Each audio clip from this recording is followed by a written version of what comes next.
Welcome to another ISB show. I'm your host Sahil here with Rahi. Rahi, we had to come home and we had to talk about the CONCACAF Nations League and of course talk about the US men's national team. But we also have a lot of Jamaican viewers out there. Can't forget about them. So let's talk about the match. And it was US versus Jamaica. Only one team could win. And the US boys got it done.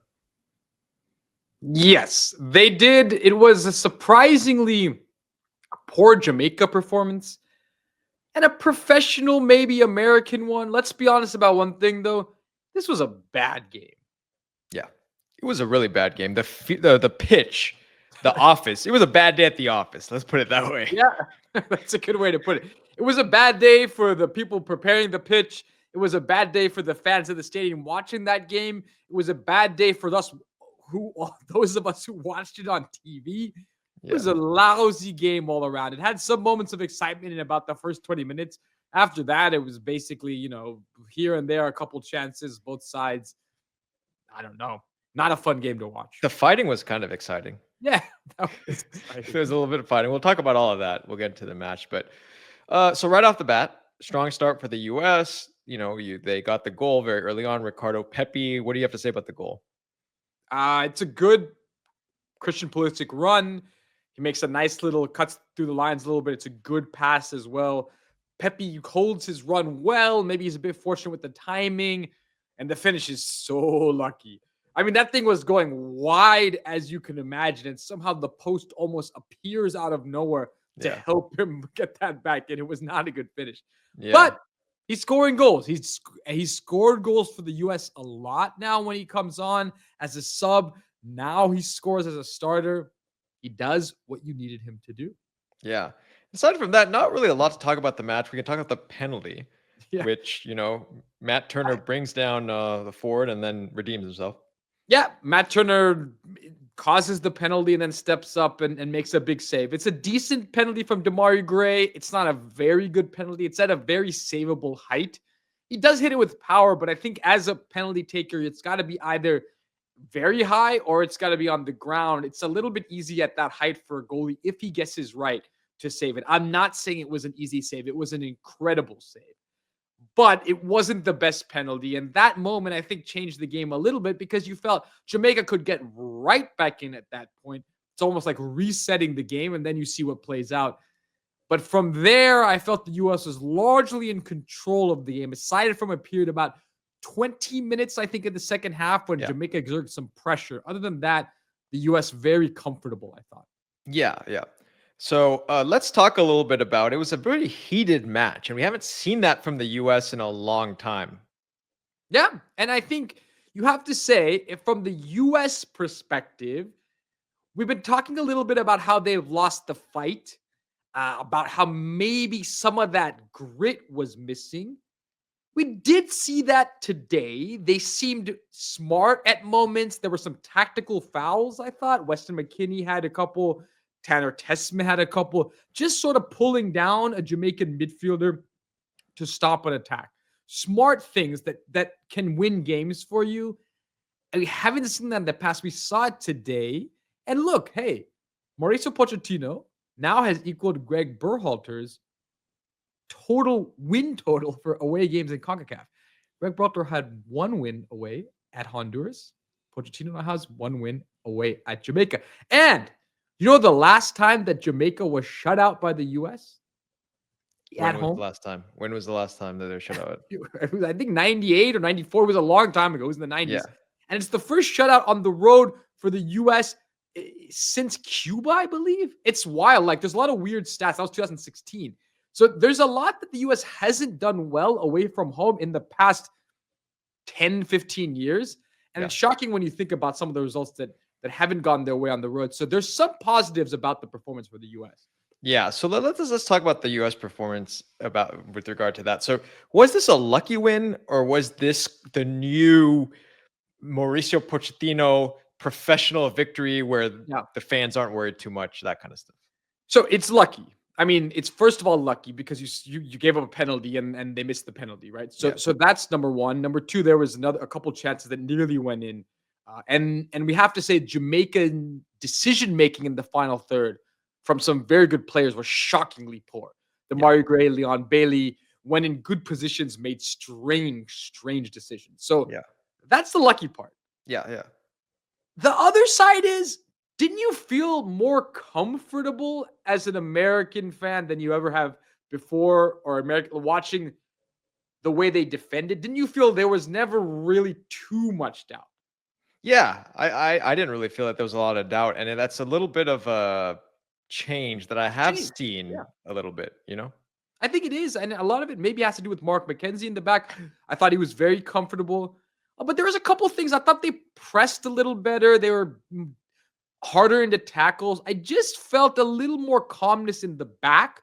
Attacking wise, it was very disjointed, very ugly, and a poor performance from the US.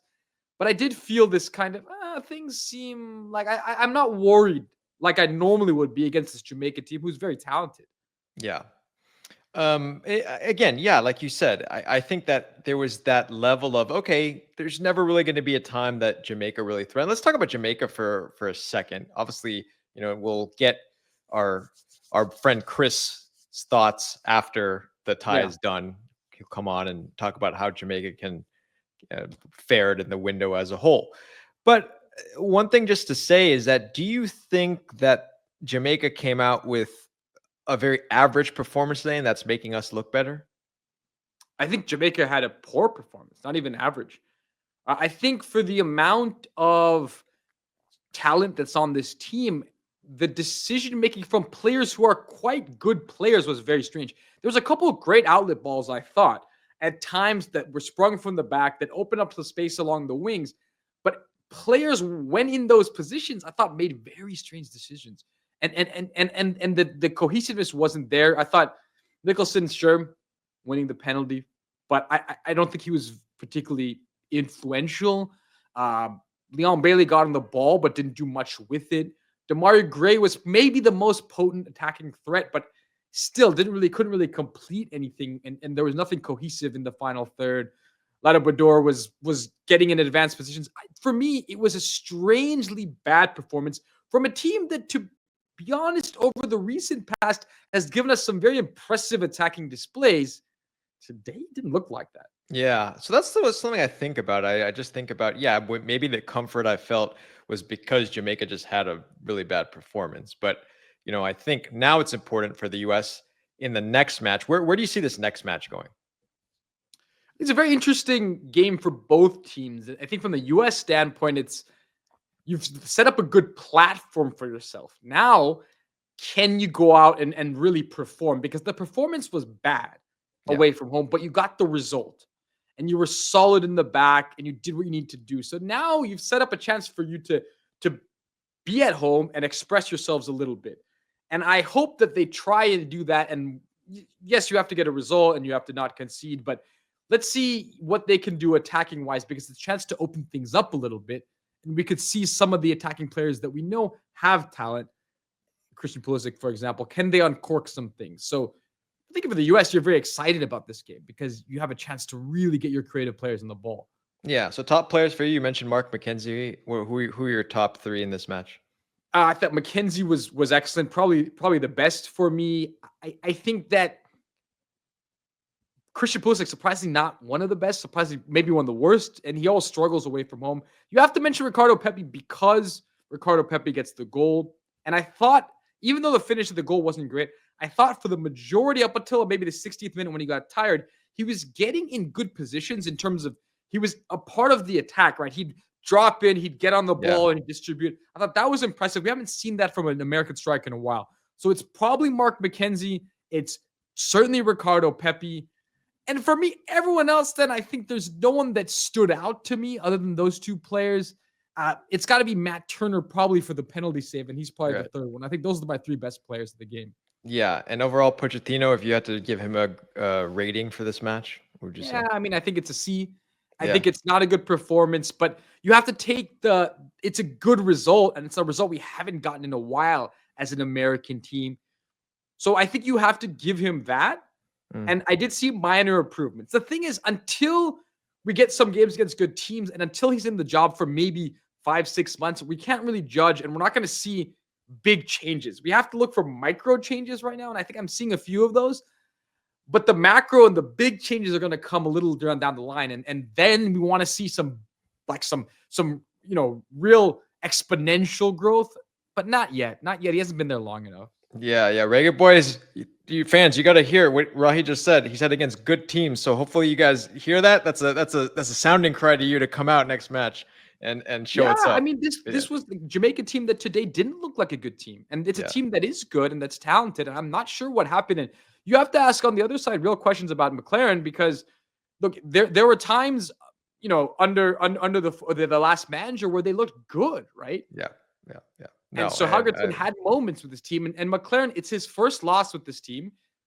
But today was concerning for a Jamaica team that in recent times has played well against the US. In the last version of this tournament, I mean, it was pretty close to advancing, extremely close to advancing.